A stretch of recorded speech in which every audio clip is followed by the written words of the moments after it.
আসসালামু আলাইকুম ভিউয়ার্স। এক জোড়া রামপুরি কবুতর বিক্রি করা হবে।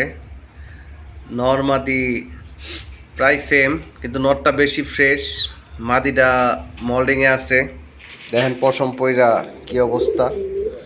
ম্যাক্সিমাম কবুতরই আমার মল্ডিংয়ে আছে। মল্ডিং ঠিক হলে আরও সুন্দর দেখা যাবে। নরটার মল্ডিং প্রায় শেষ। দুইটা বাচ্চা, সামনেরটা মাদি বাচ্চা, পিছনেরটা নর বাচ্চা, একবারে সেম বাপমার মতো হয়। বড় হইলে ওগুলার পাক সাদা হয়ে যাবে, তলাটা কালা থাকবে। দেখেন খুব সুন্দর এক জোড়া। কালকে শুক্রবার মিরপুর বাজারে নিয়ে যাবো, রাত্রে ফেসবুকে ছাইরা দেবো। যদি কারো ভালো লাগে অবশ্যই নক করবেন।